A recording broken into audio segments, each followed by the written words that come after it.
सो आज हमने डिस्कस करनी है थ्योरी ऑफ गवर्नेंस के अंदर मार्क्सिज्म। ये मार्क्सिज्म है, ये थ्योरी किसने डेवलप किया? कार्ल मार्क्स ने और फ्रेडरिक एंजल्स ने।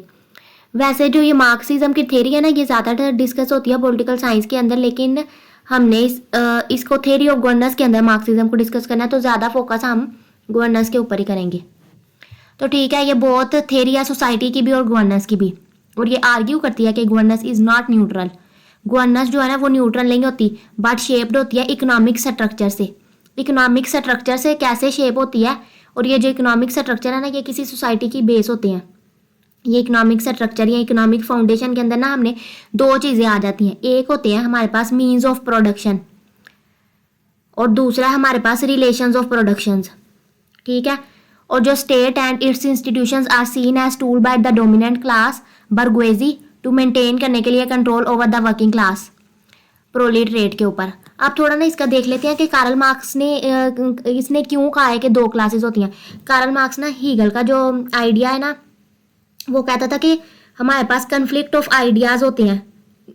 तो लेकिन कार्ल मार्क्स ने अपनी थ्योरी ऑफ मटेरियल डायलेक्टिज्म के अंदर बात किया कि हमारे पास ना theory of conflict of ideas नहीं होते, बल्कि हमारे पास ना कन्फ्लिक्ट ऑफ क्लासेस होती हैं। एक हमारे पास अपर क्लास बन जाती है, ये डोमिनेंट इकोनॉमिक क्लास होती है, उसे उसने नाम दिया हुआ बर्गुएजी का।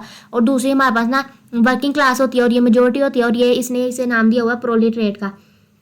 अब इसके अंदर हमारे पास ना, और ये एक और डिस्कस कर लेते हैं, कार्ल मार्क्स की ही या फ्रेडरिक एंजल्स की। इसने उन्हें कम्युनिस्ट मैनिफेस्टो 1848 के अंदर कहा हुआ है कि जो एग्जेक्टिव है ना मॉडर्न स्टेट का, इस बाटा कमेटी होती है फॉर मैनेजिंग करने के लिए कॉमन अफेयर्स ऑफ होल बर्गुएजी।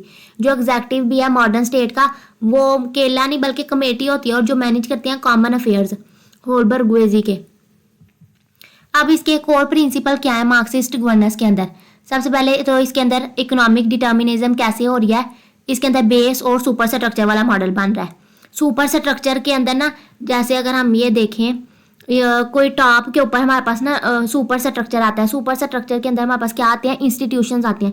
और इंस्टीट्यूशंस के अंदर क्या क्या है? लॉज हो सकते हैं, गवर्नमेंट है, मीडिया है, रिलीजन्स है, मोरल कोड है। और सुपर स्ट्रक्चर का हमारे पास फंक्शन क्या है? ये जस्टिफिकेशन प्रोवाइड करते हैं और मेंटेन्स करते हैं रिलेशंस ऑफ प्रोडक्शन। और जो बेस है ना, जो इकोनॉमिक फाउंडेशन है, उसे बेस है वो, उसके अंदर दो चीज़ें आ जाती हैं। मीन्स ऑफ प्रोडक्शन क्या है, और हमारे पास रिलेशन ऑफ प्रोडक्शन क्या है। और इन आगे जो ये रिलेशन है मीन्स ऑफ प्रोडक्शन या रिलेशन ऑफ प्रोडक्शन के, इन रिलेशन को किन्होंने कंट्रोल करना है? ये सुपर स्ट्रक्चर ने, इंस्टीट्यूशंस ने। अब यही जो इसको डिस्कस करते हैं, जो इकोनॉमी है ना, जो बेस है, डिटर्मिन करती है हमारे पास पॉलिटिक्स क्या होगा, लॉ क्या होगा, कल्चर क्या होगा, गवर्नेंस क्या होगा, मतलब सुपर स्ट्रक्चर क्या होंगे।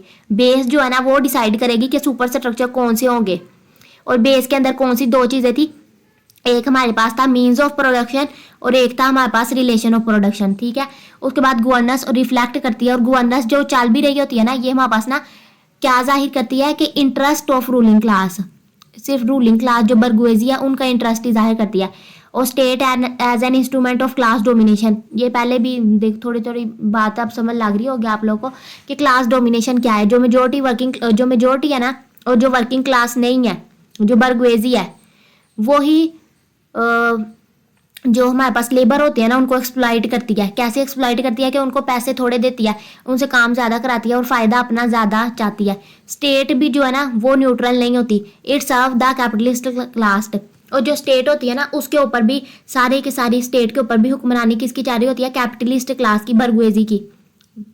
और लॉज, ब्यूरोक्रेसी और जो पॉलिसीज बनाई जाती हैं, ये भी इलीट इकोनॉमिक इंटरेस्ट को सर्व करने के लिए बनाई जाती हैं। ठीक है, उसके बाद हमारे पास ना गवर्नेंस एंड एक्सप्लॉइटेशन। गवर्नेंस अब एक्सप्लॉइटेशन कैसे कर रही है? गवर्नेंस मेंटेन्स करती है कैपिटलिस्ट एक्सप्लॉइटेशन को through veg labour, taxation and property law से। कैपिटलिस्ट एक्सप्लॉइटेशन कैसे कर रही है?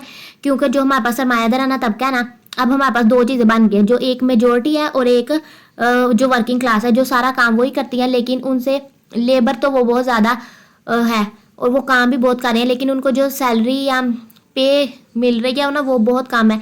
इसलिए वो वहाँ से भी जो कैपिटलिस्ट है वो अपना फ़ायदा दोनों हाथों से कर रहे हैं, और इसलिए तो हमारे पास अमीर से अमीरतर हो रहा है और गरीब से गरीबतर हो रहा है। उसके बाद आइडियोलॉजी और हेजमनी क्या होती है? गवर्नेंस के जो डिसीजन होते हैं ना, और ये गवर्नेंस कंट्रोल भी करना शुरू कर देती है अपनी लिजिटिमेसी बढ़ाने के लिए। ये एजुकेशन को, रिलीजन को, मीडिया को एंड लॉ को मेंटेन करने के लिए कैपिटलिस्ट लिजिटिमेसी, इसके अंदर Antonio Gramsci concept of cultural hegemony आ जाता है। हेजमनी का मतलब है तसल्लुत मेंटेन कर लेती है अपना, मतलब कैपिटलिस्ट लिजिटिमेसी हासिल करने के लिए एजुकेशन, रिलीजन, मीडिया और लॉ वगैरह को भी अपने लिए यूज़ करती है। रेवोल्यूशनरी गवर्नेंस, ये लास्ट स्टेप है मार्क्सिस्ट गवर्नेंस के अंदर। मार्क्सिज्म के अंदर ये लास्ट स्टेप कैसे आता है कि मार्क्सिज्म एडवोकेट करता है ओवरथ्रोइंग कैपिटलिस्ट गवर्नेंस।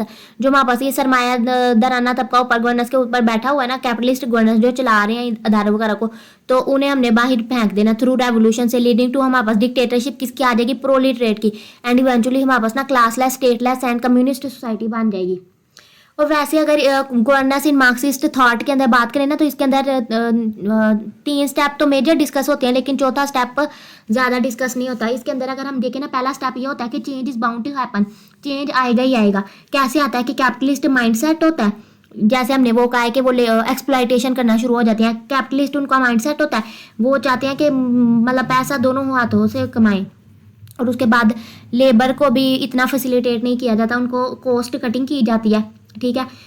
और अब ये हमारे पास कैसे होता है, डिमांड हमारे पास कम है लेकिन वो सप्लाई ज़्यादा बनाते हैं, जिसकी वजह से उनके अंदर एक्यूमुलेशन करना शुरू हो जाती है सरमाए की, और जिसकी वजह से उनका बिजनेस ग्रोथ करता है। पहला स्टेप यही है कि कैपिटलिस्ट स्टेट के अंदर क्या होता है, गवर्नेंस वर्क करती है कैपिटलिस्ट एक्यूमुलेशन के लिए, सरमाए को ज़्यादा से ज़्यादा जमा करना शुरू कर देती है। और ये कैसे जमा कर रही है, इनका कैपिटलिस्टिक माइंडसेट होता है, कॉस्ट कटिंग करते हैं और डीस्टेबिंग करते हैं। डीस्टेबिंग का मतलब है नौकरियों से ना लोगों को निकालना शुरू कर देते हैं, जिसकी वजह से, और वैसे भी हमारे पास ज़्यादा सप्लाई बहुत ज़्यादा होती है और डिमांड कम होती है, जिसकी वजह से इनका बिजनेस ग्रोथ करता है। दूसरे स्टेप के अंदर हमारे पास क्या होता है, ये एक ट्रांजिशन स्टेट आती है जहां हमारे पास स्टेट पावर को यूज़ किया जाता है डिसमेंटल करने के लिए इनइक्वालिटी, जो अब ऊपर हमारे पास इनइक्वालिटी का बड़ी ज़्यादा राइज हो गई हुई थी, और रीडिस्ट्रीब्यूट किए जाती हैं रिसोर्सेज। ये दूसरा स्टेप है सोशलिस्ट गवर्नेंस का, जहां ट्रांजिशन स्टेज आती है, वे state power use to dismantle करने के लिए इनइक्वालिटी एंड डिस्ट्रीब्यूट किया जाता है रिसोर्सेज को, ठीक है। और उसके बाद तीसरे स्टेप के अंदर प्रोलेटरेट की डिक्टेटरशिप आती है, लेकिन ये टेम्परेरी होती है। कम्युनिस्ट सोसाइटी बनती है, अल्टीमेट स्टेज है, governance become unnecessary and class is disappear. ये तीसरा और चौथा स्टेप इकट्ठा लिखा हुआ है। इसके अंदर ये है कि स्टेप 3 के अंदर हमारे पास प्रोलेटरेट की डिक्टेटरशिप आती है जो टेम्परेरी होती है, और उसके बाद स्टेप 4 के अंदर फिर जाके हमारे पास क्लासलेस और स्टेटलेस सोसाइटी बन जाती है। अगर हम इसके अंदर कुछ एग्जाम्पल को स्पेसिफिक ग्लोबल में देखें तो हमारे पास सोवियत यूनियन है। ये हमारे पास ना, जैसे हमने कोल्ड वार में 2 ब्लॉक बन गए थे, एक हमारे पास कम्युनिस्ट ब्लॉक है और दूसरा ब्लॉक बना था। और ये जो सोवियत यूनियन है, ये हमें पता है कि ये कम्युनिस्ट ब्लॉक है, 1917 से 1991 तक बना था। लेनिन और जो लेटर स्टालिन ने भी अप्लाइड किया मार्क्सिस्ट गवर्नेंस को, और ये फोकस करते हैं कि स्टेट लेड प्लानिंग को, ठीक है। उसके बाद चाइना के अंदर भी माओ जेडोंग ने अडाप्ट किया मार्क्सिज्म की थ्योरी को, और इसे चाइनीज़ कंडीशन के अंदर, और ये इसे अपना स्पेशल नाम दिया हुआ है, माओइज्म का नाम इसे मिला हुआ है। लीडिंग टू हमारे पास सोशलिस्ट गवर्नेंस आती है, और जिसके अंदर लेकिन रूरल पे भी फोकस किया हुआ गया। उसके बाद क्यूबा और वियतनाम के अंदर भी governance system inspired by Marxist principles है, लेकिन इसके अंदर रीडिस्ट्रीब्यूशन वो कर रहे हैं, और एंटी इंपीरियलिज्म भी है, इंपीरियलिज्म के अगेंस्ट है। क्रिटिसिज्म क्या है हमारे पास ना मार्क्सिस्ट गवर्नेंस के ऊपर, जो हमारे पास ना सबसे पहले तो अथॉरिटेरियनिज्म है। इन प्रैक्टिस के अंदर जो मार्क्सिस्ट स्टेट है ना, often become one party dictatorship बन जाती है। सिर्फ वहाँ मार्क्सिस्ट की जो स्टेट होती है ना, सबसे पहले तो वहाँ एक ही पार्टी की डिक्टेटरशिप होती है, जैसे हमने कहा कि बर्गुएजी हुकूमत कर रहे थे पहले। इकोनॉमिक इनएफिशिएंसी आती है, क्योंकि जो हमारे पास सेंट्रलाइज्ड गवर्नेंस होती है। सेंट्रलाइज्ड का गवर्नेंस का मतलब है कि जो हमारे पास इनके पास अथॉरिटी, पावर, वेल्थ वो सारी सेंटर के पास होती है, लेट जिसकी वजह से इनएफिशिएंसी आती है एंड स्टैग्नेशन आ जाती है। और अगर हम कोलैप्स ऑफ यूएसएसआर की भी बात करें ना, इसके अभी एक main reason, one of the main reason यही थी कि इसके अंदर ना सेंट्रलाइजेशन की गई थी सारी वेल्थ की, पावर की, अथॉरिटी की, निगलेक्ट ऑफ इंडिविजुअल राइट्स। अब जो हमारे पास लास्ट स्टेज भी आती है जब हमारे पास ना क्लासलेस और स्टेटलेस सोसाइटी बन जाती है, लेकिन इसके अंदर जो इंडिविजुअल राइट्स हैं उनको निगलेक्ट किया जाता है, सिर्फ कलेक्टिव गोल को फोकस किया जाता है, ऑफन अंडरमाइंड पर्सनल फ्रीडम का खात्मा हो जाता है। और यही इसका एक क्रिटिसिज्म यही भी है कि ओवर एम्फोसाइज करता है इकोनॉमिक फैक्टर्स पे, लास्ट ओवर एम्फोसाइज करता है इकोनॉमिक फैक्टर्स पे, सोशल एंड अदर फैक्टर्स पे।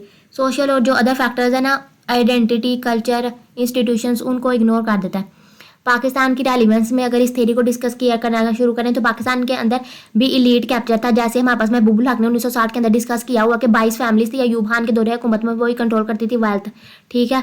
उसके बाद पाकिस्तान के अंदर हमारे पास ना लैंडलॉर्ड पॉलिटिक्स चलती है, फ्यूडल लॉर्ड्स होते हैं और ये डोमिनेट करते हैं पार्लियामेंट को, शेप करते हैं पॉलिसीज को अपने इंटरेस्ट के। और प्राइवेटाइजेशन वर्सेस पब्लिक इंटरेस्ट। अब हमारे पास क्या है कि new liberal reforms, IMF world bank जो डिक्टेट करता है कि न्यू लिबरल रिफॉर्म्स बनाई जाए, फ्री मार्केट हो, हुकूमत का रोल ना हो, स्टेट वेलफेयर रोल प्ले ना करे। और ये क्या होता है कि ये प्रायोरिटाइज करती है कैपिटल को ओवर वर्किंग क्लास वेलफेयर के लिए। जो ये इसके अंदर जो इसका मतलब है कि ये जो कैपिटल जो सरमायादाराना तबका है ना, उन्हें ही फेवर करती है, और जो वर्किंग क्लास है, जो मेजोरिटी किया, उनकी फलाह बहबूद, उनकी वेलफेयर के लिए कुछ नहीं किया जाता। इसे मार्क्सिज्म ने क्रिटिक किया है, इसके अगेंस्ट है मार्क्सिज्म कि ये नहीं होना चाहिए। क्लास डिवाइड कैसे होती है, गवर्नेंस ऑफन रिफ्लेक्ट करती है इलीट बार्गेन्स, और गवर्नेंस भी सिर्फ इलीट बार्गेन करती है रादर देन पब्लिक वेलफेयर के लिए काम नहीं करती। इसके अंदर जैसे रिग्रेसिव टैक्सेशन सिस्टम आ जाता है। अब हमारे इसके अंदर दो कोट्स भी हैं, एक कार्ल मार्क्स की है और दूसरी हमारे पास राल्फ मिलीबैंड की है। राल्फ मिलीबैंड ने state in the capitalist society 1969 के अंदर कहा है कि गवर्नेंस अंडर कैपिटलिज्म जो होती है सर्व करती है नॉट द पीपल को।